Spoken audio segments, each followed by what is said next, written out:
God really is surprising, hey? When we sit back and we think, God, how are you going to do something here? We have no idea.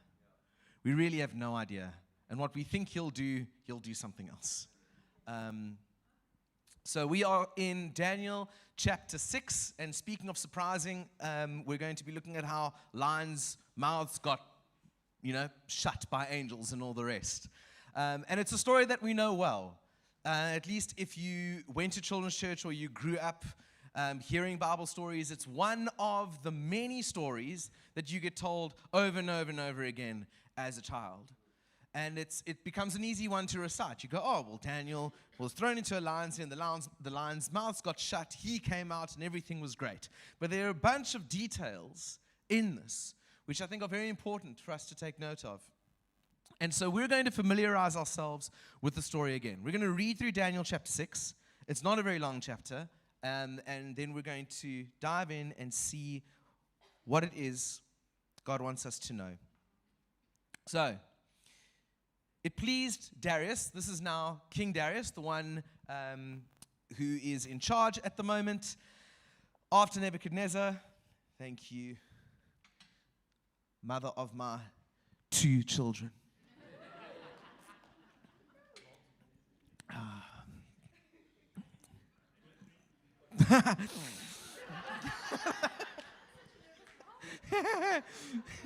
Yeah.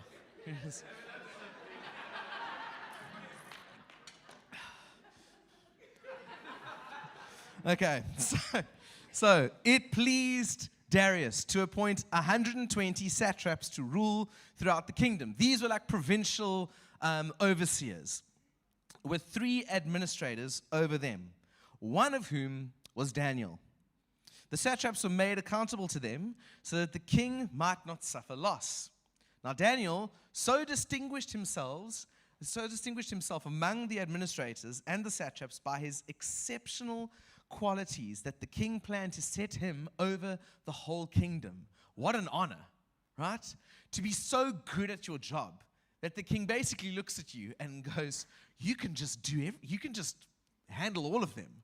I don't have to concern myself with any of that business. You can just oversee it all and report directly to me. What an honor that would be.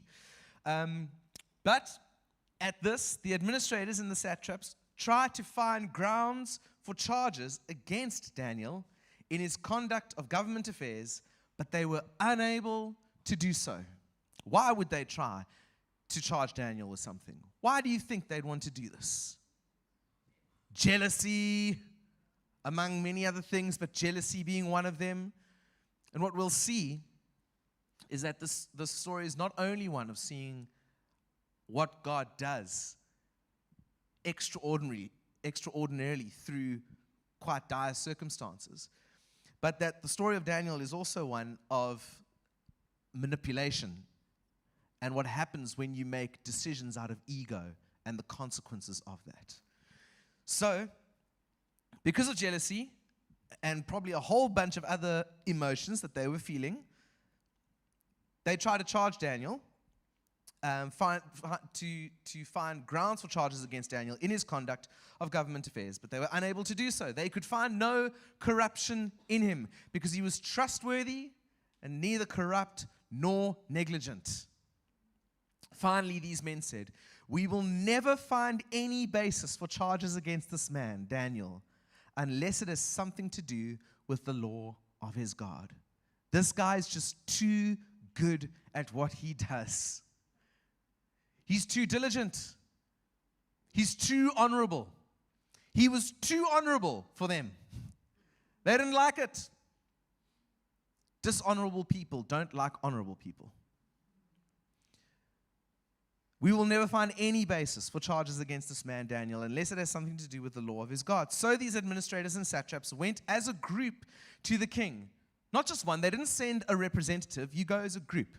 Because if you want to bully someone into something, right, you go as a group. You don't just send one representative and say, good luck.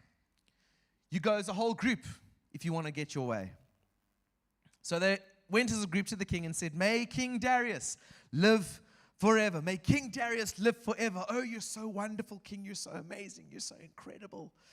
The royal administrators, prefects, satraps, advisors, and governors have all agreed that the king should issue an edict and enforce the decree that anyone who prays to any god or human being during the next 30 days, except to you, your majesty, shall be thrown into the lion's den. Now, we have no evidence that all those people did actually agree to this, but the group certainly needed everyone to agree, right, in order to get their way. Now, your majesty, issue the decree and put it in writing so that it cannot be altered in accordance with the law of the Medes and Persians. Now, this law was airtight. Once an edict was given, once something was written, it could not be revoked. It could not be altered or changed in any way, even if the king wanted to, unless another edict was written, unless another law was put in place to reverse that. He couldn't go back on this. So King Darius put the decree in writing. Why would he put the decree in writing? Why would he do what they said? Well, we're going to see as we go through this what happens when we make decisions out of ego and pride. So from verse 10, now when Daniel learned that the decree had been published, he went home to his upstairs room where the windows opened towards Jerusalem. 3 times a day, he got down on his knees and prayed, giving thanks to God just as he had done before. This did not change Daniel's mind one bit. This didn't change his behavior. It's like, if you pray to anyone else, you'll be thrown into a lion's den. Okay. And then he just went right back off to his room and did what he'd always done. Then these men went as a group and found Daniel praying and asking God for help. So they went to the king and spoke to him about his royal decree. Did you not publish a decree that during the next 30 days anyone who prays to any god or human being except to you, your majesty, would be thrown into the lion's den? The king answered, the decree stands in accordance with the law of the Medes and Persians, which cannot be repealed. Then they said to the king, Daniel. They didn't mention his name when they brought it up at the first time.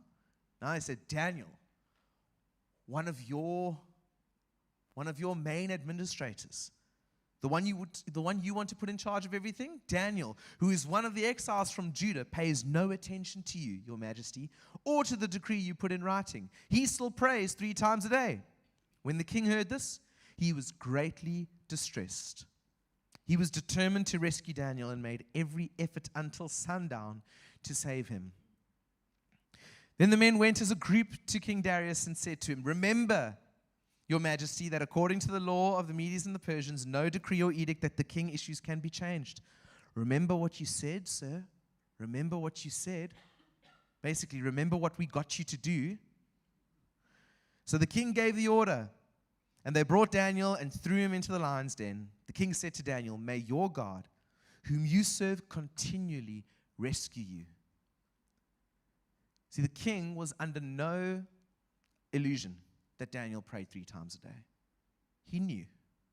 He said, may your God, whom you serve continually, rescue you, because the king knew there was nothing he could do. A stone was brought and placed over the mouth of the den, and the king sealed it with his own signet ring and with the rings of his nobles, so that Daniel's situation might not be changed. Then the king returned to his palace and spent the night without eating and without any entertainment being brought to him, and he could not sleep. At the first light of dawn, the king got up and hurried to the lion's den. When he came near the den, he called to Daniel in an anguished voice, Daniel, servant of the living God, has your God, whom you serve continually, been able to rescue you from the lions? And Daniel answered, may the king live forever. My God sent his angel, and he shut the mouths of the lions.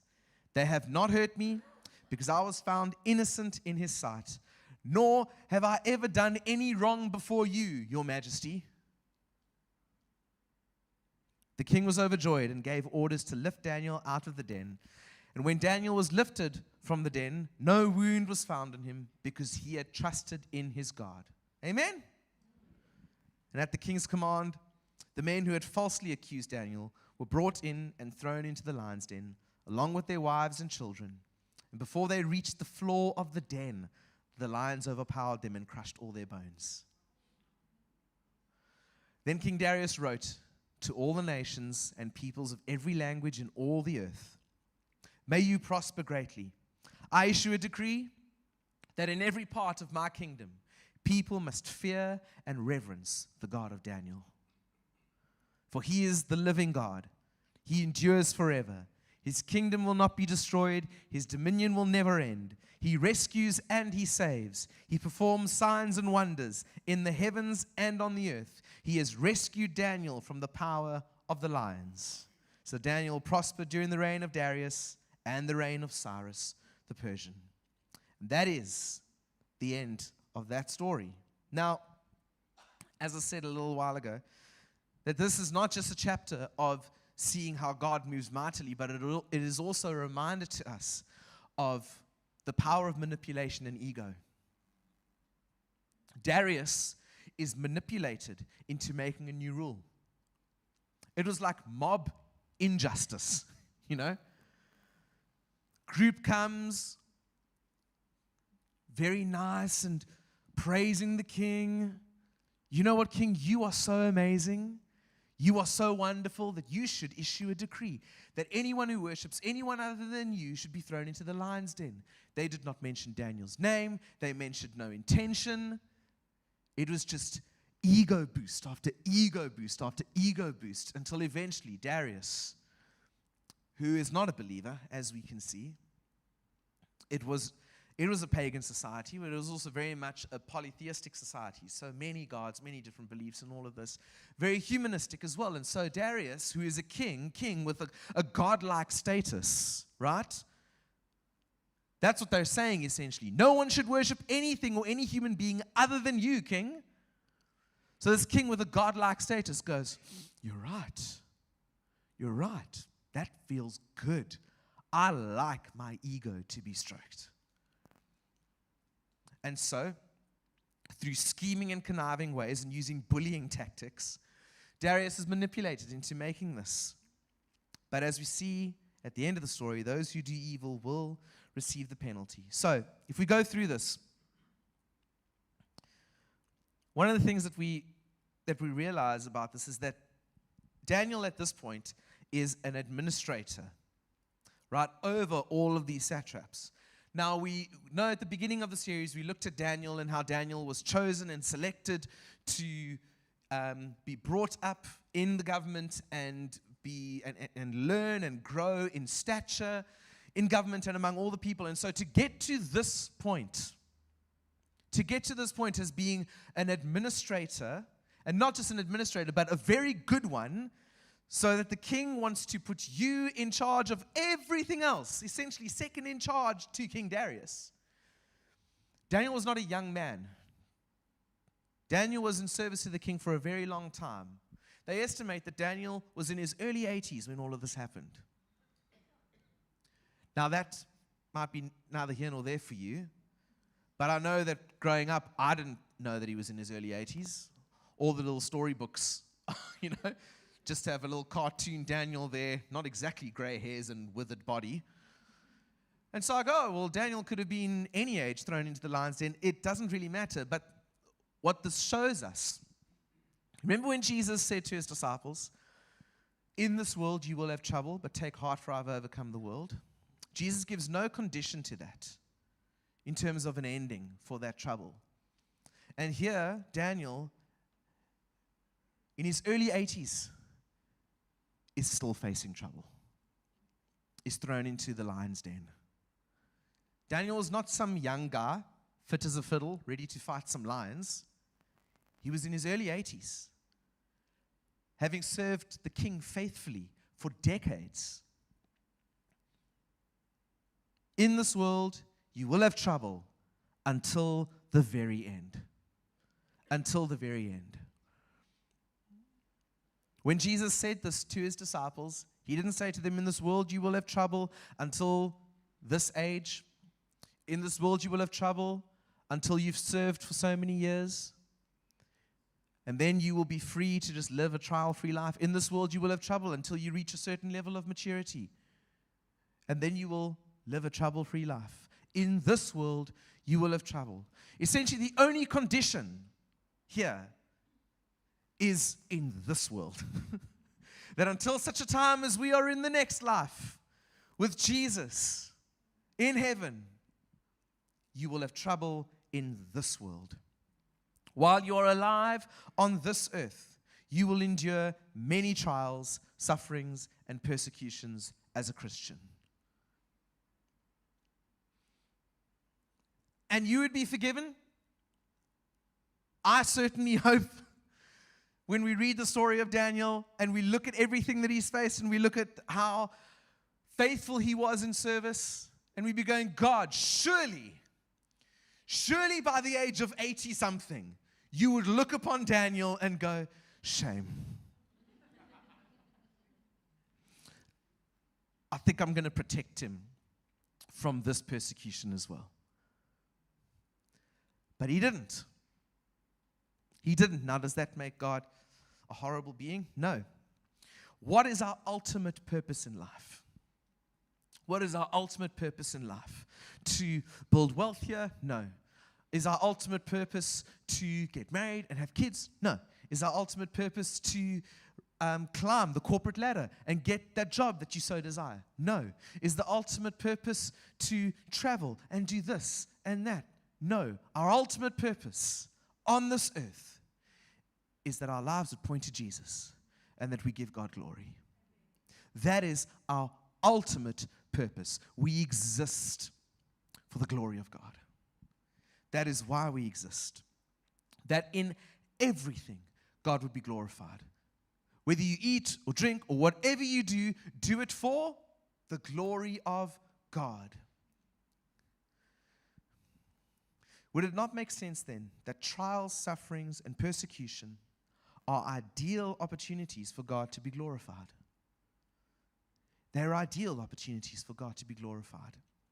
What better way for His majesty and power to be put on display than to rescue us from what would be naturally certain devastation? You see, the lion's den was not some fun little arena that you got thrown in when you did some light mistake. The lion's den was a pretty much guaranteed form of execution. The worst criminals got thrown into the lion's den to be executed. Much like when Jesus hung on the cross, that was punishment for the worst of criminals. It was guaranteed death. The lion's den was guaranteed death. No one got out of that. Not only because the door of these things was so high up that there was like no way for you to climb out of these things, but they're lions. Need we say more? They're lions. What better way for God's majesty and power to be put on display than to rescue us from certain devastation? In this world, we will have trouble until the very end. What's interesting, if we look at verse 11, so when Daniel learned, this is verse 10, when Daniel learned that the decree had been published, he went home to his upstairs room where the windows opened towards Jerusalem, and 3 times a day he got down on his knees and prayed. So Daniel went about his normal business, giving thanks to God. Isn't that wonderful? That upon hearing that anyone who prays to God would be thrown into the lion's den and killed, Daniel goes to give thanks. In verse 11, these men went as a group and found Daniel praying and asking God for help. Trouble came looking for Daniel. He didn't stumble into the problems. He didn't stumble into trouble. He didn't do anything to be put in that place. He was going about his business, and trouble came looking for Daniel. It found him, and it feels like that sometimes, right? It feels like that sometimes. You're serving faithfully. You're a good steward of His gifts. You're a good steward of resources that God has given you. You're reading your Bible, praying every day. You're on welcome team and tea and children's church and worship team and everything. You're on all the different things. You're doing a good job at work. You're a good employee. You're a good boss. You're doing all the right things. And then trouble just seems to find you. Trouble just seems to find you. And what is our immediate response? God, what have I done to deserve this? I'm doing all the right things, and trouble just seems to find me. Yes, that's exactly what happens. In this world, you will have trouble. That is a guarantee. What do we do then? I must have done something wrong to deserve this. That's our response. I must have done something wrong to deserve this. I really thought, Lord, I was serving you well. I was walking faithfully. I was doing this. God, I was doing everything I could to give you glory, right? That is my ultimate purpose in life, to give God glory. God, I'm living righteously for you. I'm pursuing righteousness and holiness, and trouble just seems to find me. I must have done something wrong. So we speak to ourselves much like Job's friends spoke to him. No, Job, you must have done something wrong. You must have done something wrong to deserve this trouble. There's no way that this trouble would have just come your way. So we become disheartened. We become disheartened. We become weary in doing the things that God has called us to do. 2 Thessalonians 3:13 tells us, do not grow weary in doing good. Why? Why would God need to tell us to not grow weary in doing good? Because you can grow weary in doing good. You can. You can become disheartened because you're doing all the things, right? You're checking all the boxes, and yet trouble just seems to find you. Do not grow weary in doing good. Why? Because we're doing what is good for the glory of God. Not for the praise of man, nor do we do good in the hope that we will be exempt from suffering. Yet so often, that is our motivation. God, I'm clearly suffering, and so I'm going to press into serving. I'm going to press into reading my Bible. I'm going to press into listening to sermons. I'm going to do all the things that I can in the hope that I will be exempt from the suffering that I'm facing. But God gives us no plan or idea or thought that when you do good, when you live honorably, when you live righteously, you will be exempt from the trouble that Jesus said would come our way as believers. Now it's important, and I'm going to say this because we do need to know this, okay? That we're not talking about the trouble that comes our way because of our stupid decisions, okay? The Bible's very clear about that, okay? There's suffering for doing what is good, and then there's suffering because we are doof. Okay? The suffering we're talking about here is the kind of thing Daniel went through, which is he's living an honorable life. He's living with integrity to the point where those who want to do harm to him look at his life and say, there is nothing that we will find. So the only thing we can get him on here is his faith. The only thing we can get this guy on is the fact that he loves Jesus.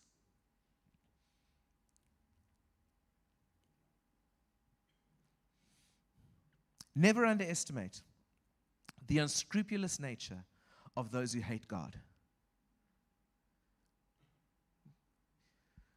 You see, we go through our lives hopefully living righteously, pursuing holiness, and living with integrity, and making decisions based on His Word, and making decisions based on the Holy Spirit and His promptings.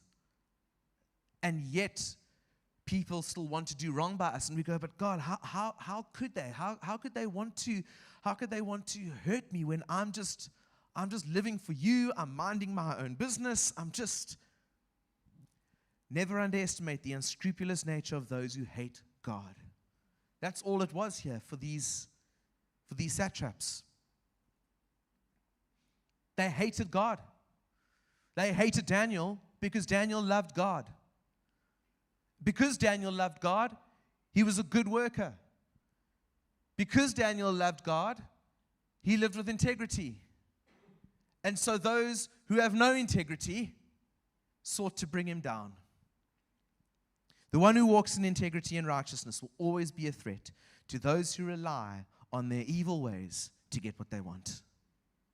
In this world, you will have trouble. And as we see with Daniel, until the very end.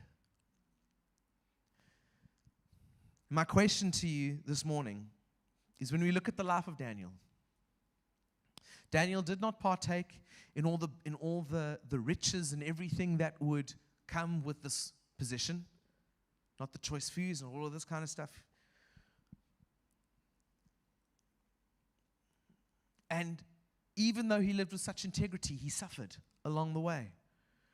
If the purpose of your life is simply for God's glory and majesty to be put on display through sufferings and trials, is that enough? And I say that not fully convinced myself that it would be. But I know that it should be. It should be enough that I exist simply to give God glory, to not build anything for myself here, to not have anyone see any good in me, to have the world just want to bring me down. If the purpose of your life is simply for God's glory and majesty to be put on display through sufferings, is that enough? So Jesus said, right, in this world you will have trouble, but take heart, be encouraged, for I have overcome the world. And so Daniel did not suffer for nothing. He did not go through suffering for the sake of suffering. And what we see here is that when Daniel was thrown into the lion's den, Daniel was alone, but he was not really alone. See, unlike the fiery furnace, where he was thrown in with his friends, here Daniel is thrown in alone. He's thrown in alone. And there is comfort. There is comfort for us when we can suffer alongside others. Right? There is comfort for us when we know there is someone next to us who's battling with the very same thing we're battling with.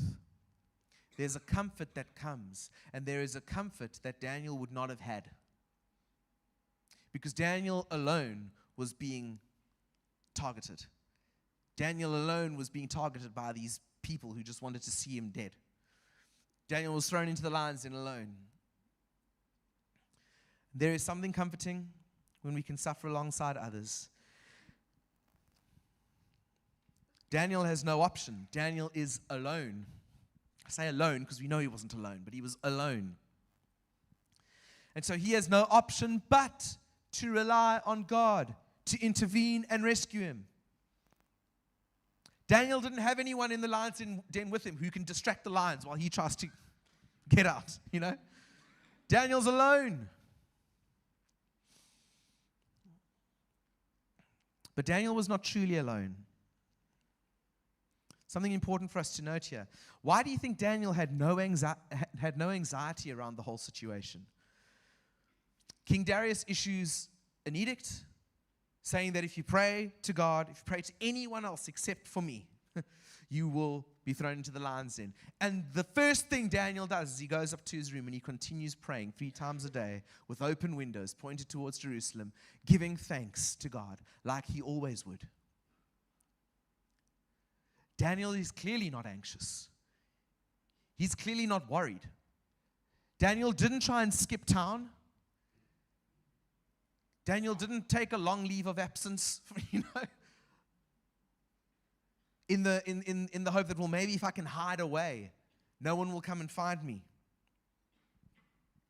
Daniel had no anxiety around the whole situation because Daniel had known God's faithfulness. Daniel's in his 80s. Daniel lived a long life, but he lived a long life with the Lord. Daniel had spent decades building a habit of prayer and communion with God. Daniel had spent a long time building a relationship with God, giving thanks, making his requests known. And just before he'd been caught, right? Because he went to go pray, giving thanks. That's what the Bible tells us here. He went three times a day. He got down on his knees and prayed, giving thanks to God. Then they went as a group to go and find him, and they found him praying and asking God for help. So he's giving thanks, and he's asking God for help. Philippians 4 tells us what? Do not be anxious about anything, but in all situations, with thanksgiving, by prayer and supplication, with thanksgiving, make your requests known to God. Daniel was living out the spiritual principle every day, and he was reaping the benefits of the spiritual principle. Daniel is proof for us that Philippians 4 works. You want to face trials in your life without anxiety? Be thankful and pray. Be thankful and bring every request before God. The peace that Daniel had experienced was out of relentless obedience to communion with God. Relentless obedience to communion with God. Bringing requests with thanksgiving and then experiencing his peace. And we go through life, some of us, we go through life never making a habit of thanksgiving, never making a habit of prayer, never bringing our things before God, but only venting and ranting about them. And then when we go through trials, we wonder why we have no peace. We wonder why we feel alone. We make no habit of communioning with God. That when we need him, we feel like he's not there. The truth is he is there. But you don't recognize him because you don't know him. You don't speak to him. We don't pray to him. We aren't thankful. We don't make a habit of communioning with God, of being with him. And we wonder why we feel alone in trials. And we contrast this with King Darius. So Daniel knows that if he prays, he will be thrown into the lion's den. So he goes up to his room with open windows where he knows he'll be seen. And he continues doing what he's doing. Darius, on the other hand, is manipulated into making this decision because he had his ego stroked, and so he made this decision without considering the circumstances, without considering the consequences of what this might mean for Daniel, his favorite. It was clear that Daniel was his favorite. He was going to put him in charge of everyone. So now King Darius has his best worker put in the spotlight, and they go, Daniel's been praying 3 times to his God. What are you going to do, King? What are you going to do? King Darius is left with no option, and he is greatly distressed by this decision. He is greatly distressed. Determined to rescue Daniel, makes every effort until sundown to save him. And then at the end of the day, when the group comes to the king and says, just remember what you said, king. Remember what you said, you can't go back on your word. We got you. The king throws Daniel in, seals up the den, returned to his palace, and he couldn't sleep, couldn't have fun, couldn't eat, and the next morning frantically ran to the den to see what happened to Daniel. Darius is overcome with anxiety. But he says to Daniel, "May the God that you serve continually rescue you." Darius knows that Daniel serves a faithful God. Darius knows that Daniel serves a powerful God. And yet Darius is overcome with anxiety. Why? Because Darius knows about Daniel's God, but Darius doesn't know Daniel's God. Darius doesn't know God. It doesn't matter how much you know about him. It doesn't matter how many sermons you listen to. It doesn't matter how much you know about his nature and his character, and you can recite all the verses and you know all the stories. If you personally do not know God, know his nature and his power and his character, and if you do not know and believe for yourself that he is good, you will not experience the peace, this joyous peace that comes with being a child of God who knows their Father in heaven.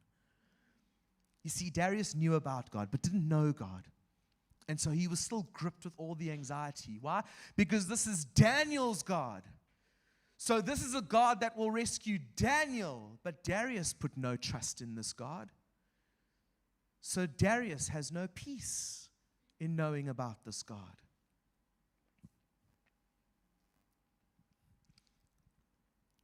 So we see that Daniel is essentially living out what Jesus told us. That in this world you will have trouble. But because Daniel makes a habit of praying, makes a habit of giving thanks, when he's thrown into the lion's den alone, Daniel is alone, but he's not truly alone. We don't know what happened overnight in the den. All we know is that the lions' mouths were shut. But you can be pretty sure that Daniel would have had communion with God in that den. He would have been experiencing the presence of God. Daniel would have been in this difficult circumstance, experiencing the presence of God. Daniel also would not have known what trial might have come after this. Well, the mouths of the lions have been shut, but I wonder if the king is then going to find some other way to try and get me killed. All Daniel knew was in that moment, God was faithful. And all Daniel would have been concerned about in that moment, and we're ending with this, was that all of this was ultimately for his glory. Daniel knew that he was living his life for the glory of God. And Daniel knew that all the trials and the sufferings that he was going through were not for nothing. They weren't to bring him glory.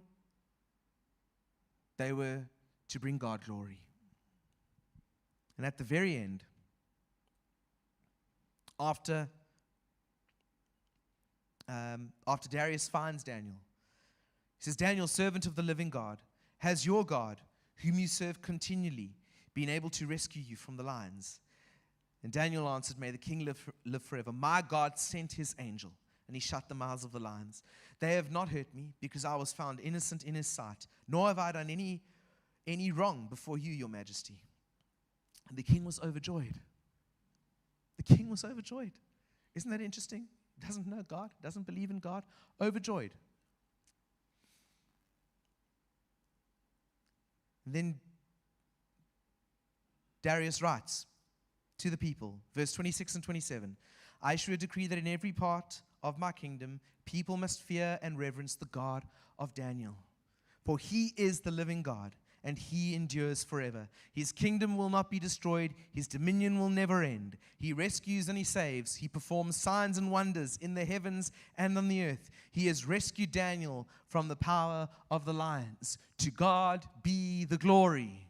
God gets the glory. Right? Spoken by someone who was still not convinced. Darius still said that all the people in the kingdom must fear and reverence the God of Daniel. Not the living God in whom I now put my trust. The God of Daniel.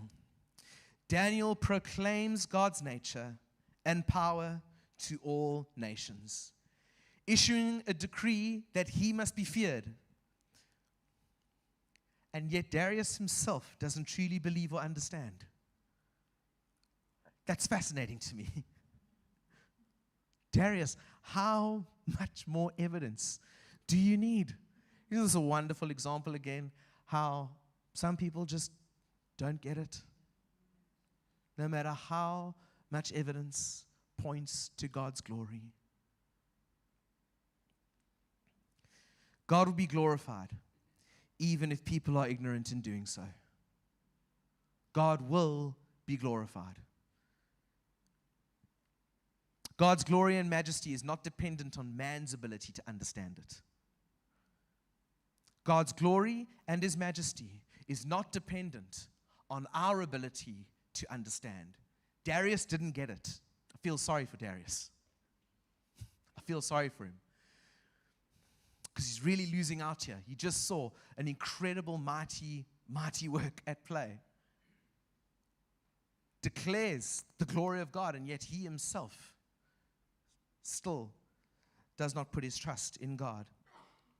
God's glory and majesty is not dependent on man's ability to understand it. He will be glorified nonetheless. And even though Darius missed out, we don't have to.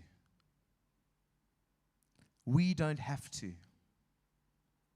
See, God's glory and his majesty is on display all the time. That's what Romans 1 says. Everything that can be known about God has been made known since the beginning of time.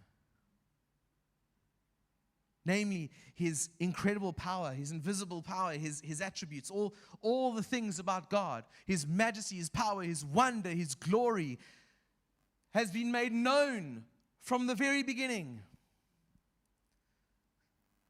So that no one has excuse. Have you tasted and seen? Have you yourself tasted and seen? Because it's all for his glory. Everything we face, everything we go through is for his glory.